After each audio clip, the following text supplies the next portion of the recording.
অনেক ধরনের সমালোচনা খুব নিয়মিতই হয়। সমালোচনাতে ভেঙে পড়ার বা আহত হওয়ার কোনো রকম জায়গা নেই। তবে যেই সমালোচনাটি খুবই হাস্যকর লাগলো সেটি হচ্ছে যে আসলে নির্বাচনী মাঠে এরকম একটি সময় আমি থাকছি না, কারণ হচ্ছে আমার আমি ইচ্ছাকৃতভাবেই থাকছি না বা পরাজয় মেনে নিয়ে থাকছি না।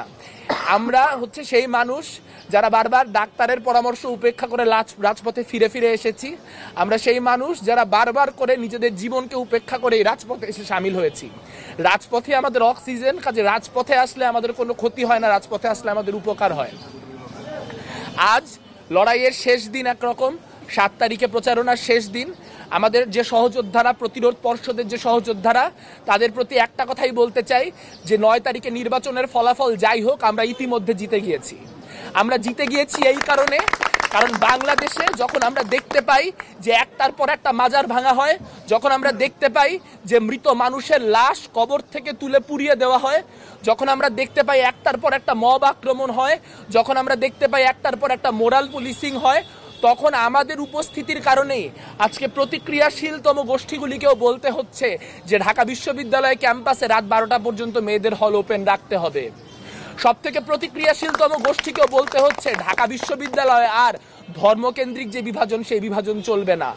কিন্তু আমি আমার জগন্নাথ হলের ভাইদের, আমার 5টা যে নারী হল, সে নারী হলের বোনদের মনে করিয়ে দিতে চাই, আপনারাও মনে রাখুন 3টা মাস আগেও কারা বিশ্ববিদ্যালয়ের যে সংসদ, শিক্ষার্থী সংসদ রয়েছে, সেই শিক্ষার্থী সংসদে বসে নারীদের মোরাল পুলিশিং করত। আপনারা মনে রাখুন কারা এখানে অ্যাডভোকেট আলিফের মৃত্যুর পর জগন্নাথ হলের পাশ দিয়ে যাইতে যাইতে এই স্লোগান দিয়ে গেছে, দিল্লি যাদের মামা বাড়ি, বাংলা ছাড়ো তাড়াতাড়ি। আপনারা সেই দুঃখ, সেই গ্লানি, সেই যন্ত্রণাকে মনে রাখুন। আমরা আহ্বান জানাতে চাই আমাদের অনাবাসিক ভাই বন্ধুদের প্রতি, আপনারা যাকে খুশি তাকে ভোট দিন, কিন্তু 9 তারিখ প্লিজ প্লিজ ভোট দিতে আসুন। আপনারা ভোট দিতে আসলে গোটা ইকুয়েশন বদলায় যাবে। এখানে যত সমীকরণ হচ্ছে, এই সমীকরণগুলা কিচ্ছু দাঁড়াবে না। এখানে স্বাধীনতা বিরোধীরা একটা পোস্টেও জিতে আসতে পারবে না। আপনারা শুধু আপনাদের প্রেজেন্স এনশিওর করুন, আপনাদের শেষ ভোটটা দিয়ে যান।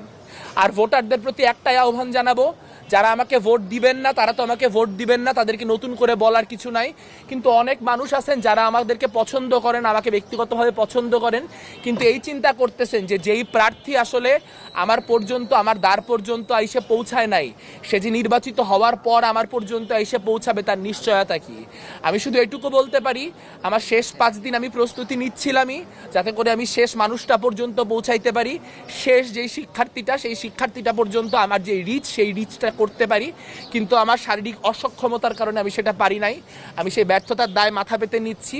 কিন্তু একই সঙ্গে এই অনুরোধটা করছি, যদি আপনি মনে করেন সামনের দিনের যেই পরিস্থিতি, সেই পরিস্থিতিতে শিক্ষার্থীদের লড়াইয়ের জন্য উপযুক্ত জিএস ক্যান্ডিডেট আমি, উপযুক্ত প্রার্থী আমাদের প্রার্থীরা, তাহলে প্লিজ আমি আপনার পর্যন্ত শারীরিকভাবে পৌঁছাইতে পারি নাই, এই কারণটুকুতে অন্তত আমাকে আপনার ভোট বঞ্চিত করেন না।